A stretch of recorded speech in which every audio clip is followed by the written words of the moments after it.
So on the residential units tab is where you account for the size of each unit that you are building. You can account for the size, account for the construction cost based on the size of the unit or per unit. And the same goes for your selling price. For example, you can account for the selling value of that unit based on the size or the saleable area or per unit sale value. So there are two different methods and they're all linked to on your dashboard. So if you go here, you'll see that we get you to enter these values up front so that you don't have to enter these values for each individual unit. However, we give you the full flexibility to be able to do so on the resi unit. So you'll see that we have 2% sales commission and 50% of that would be owed when the sale actually happens. So this could be your pre-selling period, which is where you'll be selling it.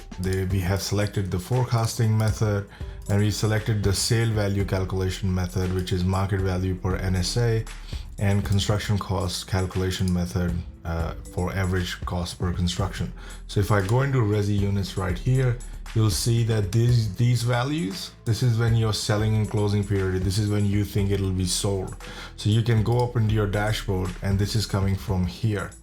But you have full flexibility to change it for individual units. So currently it is linked to that, but you can say, hey, this is, this might be selling in March, so you can change that. But the moment you'll change that, you'll see that within a few seconds, this will turn blue because that means that it has been now modified. It has been manually overridden. So you can account for these separately and say, okay, that's not happening on this month.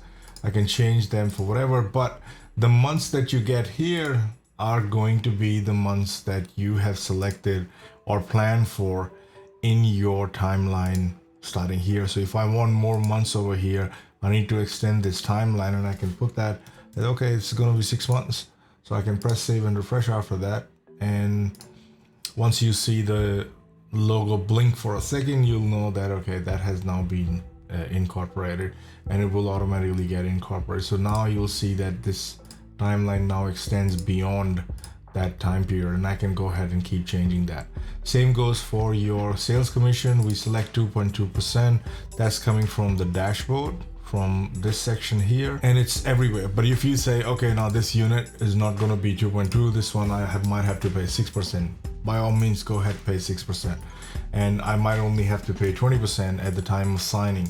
And the time of signing is, again, these two are coming from your dashboard where you selected what is that date, and that is there so that you don't have to enter for each individual unit, but you have the flexibility to change that for each individual unit and say, okay, that's going to happen in May, this one might happen in June, and the same goes for this as well. So if you want to extend that period, then you have to say, okay, it starts in April, but this might go until, let's say, September, and then you can select September, press save and refresh, go back in here, and then when you see the logo blink for a second, you'll know that, okay, that has taken place, and then you can select and change the dates here and go and extend those dates here. So everything that you start changing here will not change back or default back to this value. That means it has been overridden by what you've decided to do with it. Now, with these columns, these are the number of units here. If you select construction cost per square meter, so right now our average construction cost per unit method is selected. Again, you'll see this is coming from dashboard, but again, this can be changed. So if you select that and change that to per unit, you can do it here. But once you do it, it is disconnected from the dashboard.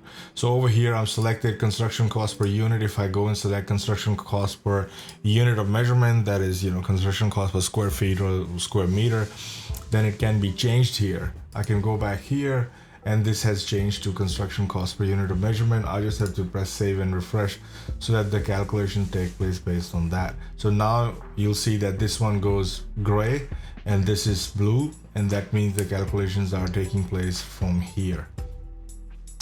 Over again with this market value per NSA, which is net saleable area, it is again coming from from the dashboard. It is controlled from there, but you can click and override. But once you do, that override is permanent, so it won't go back for this sheet. Every time you create a new sheet, they will all reset back and they'll be linked again. So you put in those values, you set those things, you change what you need to change.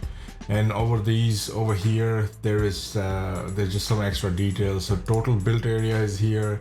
It'll give you the percentage of total built area. It gives you a deviation. Don't worry about this. This is for our internal use.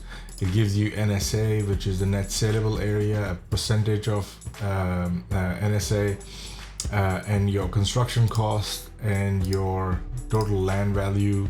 So land value is then allocated. We need that because if you're doing margin scheme, so based on the margin scheme, we calculate the values here.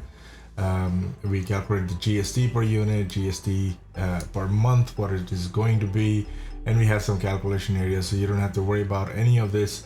And we have a check built in, so that we are checking everything twice against the code, so that to make sure that everything is working correctly. So this is an extra detail for you, and that's all there is to do in the Resi units section. Oh, sorry, one more thing. You've got these two sections here, NSA per unit and the built area per unit. Your total built area for each unit is the sum of everything that you put here, and you got to put these things per unit. So that's why it says per unit, and that's the built area per unit.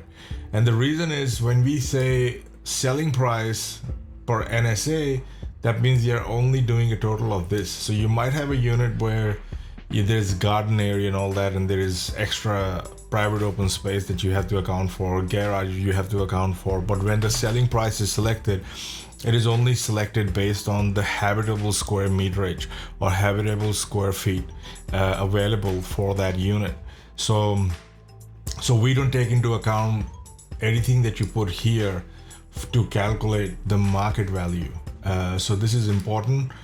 So when you are, especially if you're using this method, then I would say that keep your NSA under the NSA columns and your built area under the build columns.